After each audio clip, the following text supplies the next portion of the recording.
that moment? Because that challenge was a standoff. That was one of my favorite moments.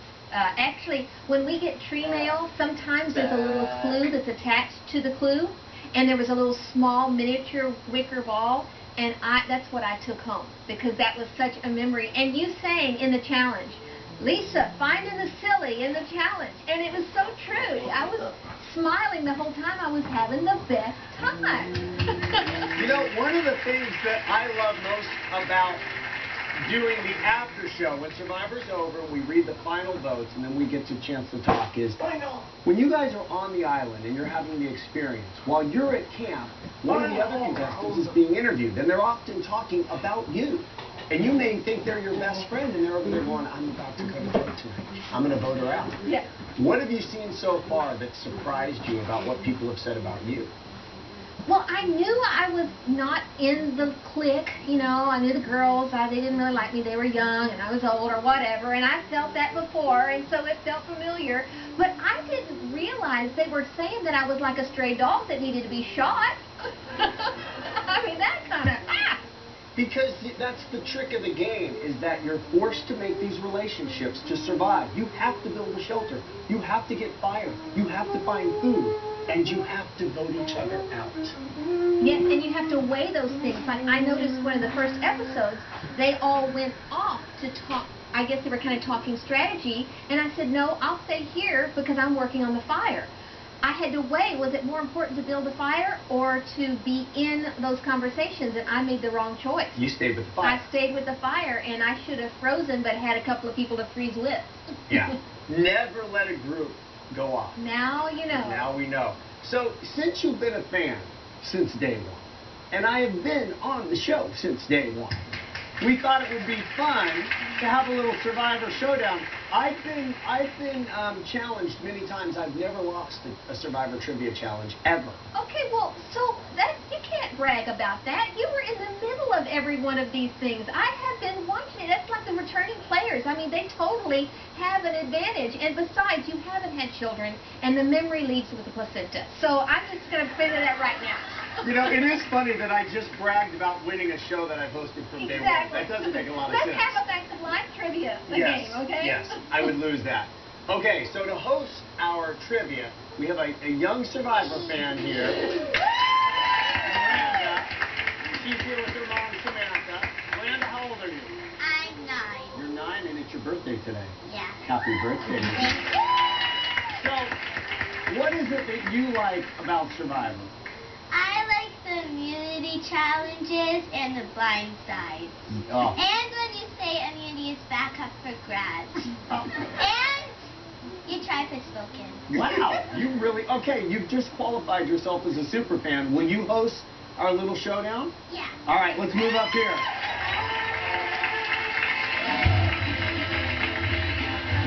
After you. All right, so we have some questions for Miranda. We have an official... Just kind of hang over here with me, okay? Miranda, which show do you want to be on? Survivor, right? Survivor. Yeah, so you'll keep close to me, is who you'll keep close to. Let's be clear. Miranda, I suppose we can stick together. I don't know. Okay. You're going to read the question and all of the possible answers, and then once we hear the last answer, we're going to hit our drum, and the first person in, right? Yeah. Okay. Okay, and we have some sound effects too. So Brian, if we get it wrong, what do we hear? Okay, the evil snake. If we get it right, which will be me, what do we hear? That's it. All right, girl. First question. Showdown, Welchel versus Pros. How many times has Boston Rob competed in Survivor? 8? 8? Did you see that look she gave you? I did. She looked at her like, I haven't read the answers yet. That's right. Sorry, there was a fly. I was just kidding on you. A, 1, B, 4, C, 3. Oh, yeah. 4. You're correct. Yeah. Okay, gotta loosen up here. Which Survivor season did not have a tribal merge? A, Survivor the Australian Outback. B, Survivor Samoa. C, Survivor Palau. Pull out. You're correct. 1-1. Okay. During Survivor Amazon Season 6, which two players took their clothes off in exchange for a bowl of peanut butter and a plate of Oreos during an immunity challenge? A. Jenna Moraska and Christy Smith. B. Jen Moraska and Heidi Storble. C. Christy Smith and Heidi Storble. You're in. B. You're correct. All right. I got to get this one. If I don't get this and tie it up, Lisa wins. Who was the first person voted off in Survivor Australia Outback? A. Deb Eaton. B. Kimmy Kapberger. C. Marilyn Hershey. Yes, good job. I love how you took your time to let me get in. Deb Eaton. Deb Eaton. Yes. Okay, so here's where we stand. So it's 2-2. We're going to go to our tiebreaker question. Okay. All right. And let me just say, Welchel, this is for bragging rights, no excuses, no takeovers, no do-overs, no nothing. Winner of this point gets worldwide rights. Bring it, Miranda. Which Facts of Life cast member wore roller skates because she was too short? A. Mrs. Garrett. B. Tootie. C. Natalie. Tootie. Of course. Kim Fields Freeman. Welchel. Nice job, Miranda. You are fantastic. Do you want to do a quick snuff of the torch? Okay, this is a snuffer from this season. Hold on. We'll get you up here. This is my torch.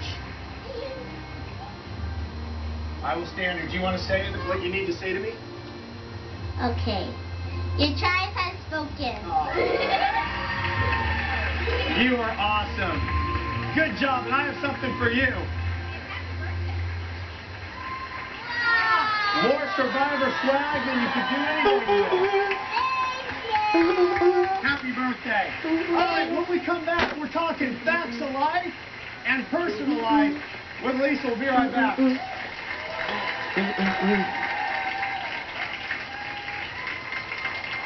We're back with Lisa Welchel, who just defeated me in a Survivor/Facts of Life trivia competition.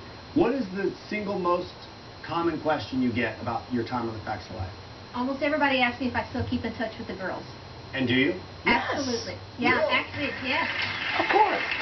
And as soon as it was announced I was on Survivor, I heard from Mindy Cohn, who played Natalie, and I just spent 4 days with Nancy McKeon, who played Joe, at her ranch in Texas. So we actually, we really still are good friends. One of the things you said on one of our clips is about, isolating yourself and how it's hard to be with others.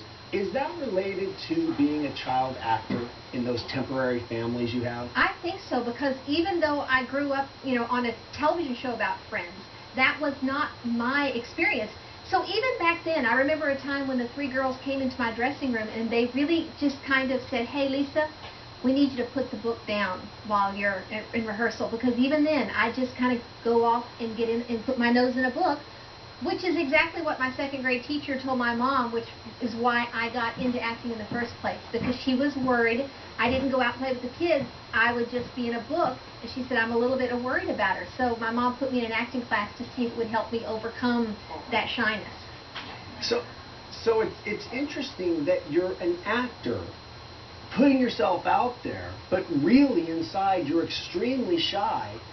And does that manifest itself? Is that something you're dealing with all the time? Is that what was related to what was happening on Survivor? Oh, absolutely, because as an actor, I'm not putting myself out there. I'm hiding behind Blair, a role who she's confident, and she just, makes friends and thinks everybody loves her.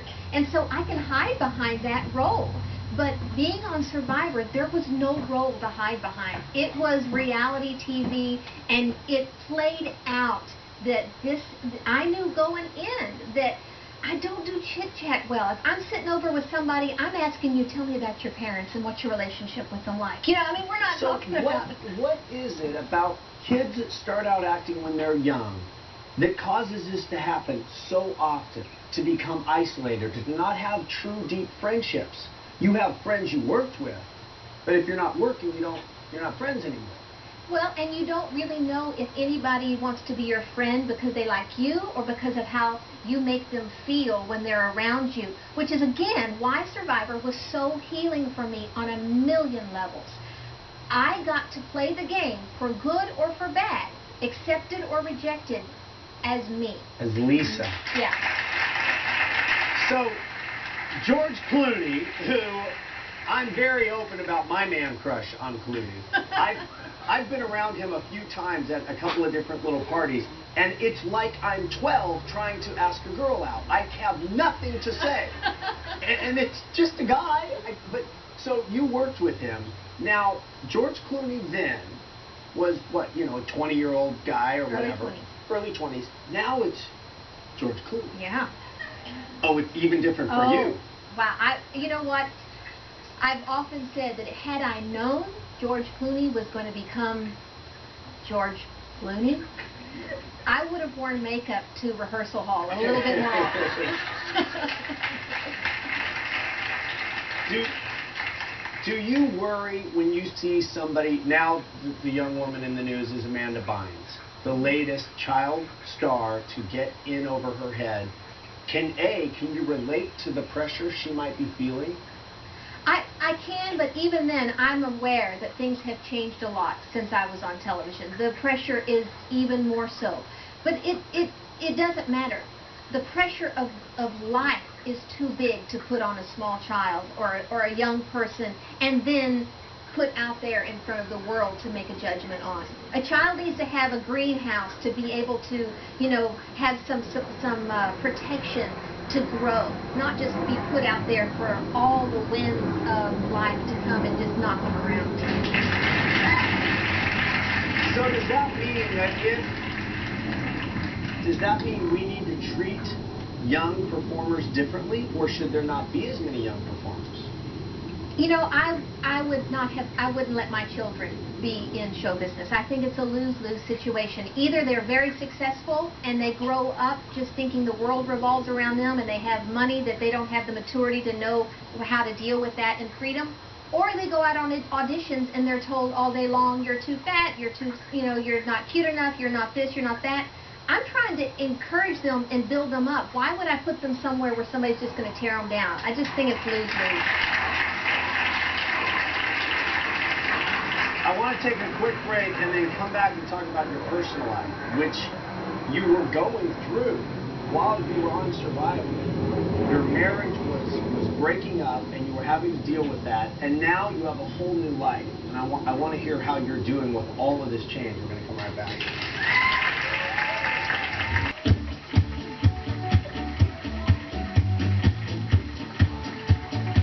Talking with Lisa Welch. We've talked about Survivor, we're talking about Facts of Life, now we're talking about your personal life. In your autobiography about being Blair on the Facts of Life, you talk about your relationship with the man you married. And one of the things that struck me was, and you wrote about it, so it's okay to talk about it, right? Mm-hmm. All right. One of the things that struck me is how you ended up getting married. And here's what I took from the book, and you tell me if I have it right. You were in love with a guy, he was Jewish. You decided it's just not going to work. Faith-wise, it's not going to work. He goes away. There's another guy in your life, but you're not really attracted to him, which you say in the book. It wasn't really a romantic relationship, and yet things kept progressing, and he kept kind of urging and asking and putting you in situations. Before you know it, you find yourself at a mall, at a jewelry store, looking for a wedding ring, which you're certain they won't have because you've drawn it. You know exactly what you want. Right so far? Right, exactly, yes. And it's there. And it's not like I can say, no, it's not quite like that, because I've drawn it. And so the woman pulls it out, and it's the ring. And that, along with what I think you said in the book, was you felt God was saying, look, I'm giving you a sign. Take it. Yeah, and, you know, I don't have any regrets as far as marrying Steve. I'm so very grateful, and that's where I was at that time. And we were friends, and I thought if God is bigger than me and all these different situations are happening, then I would rather trust God than trust my own heart. Wow. Since then, Hold on. Okay. What?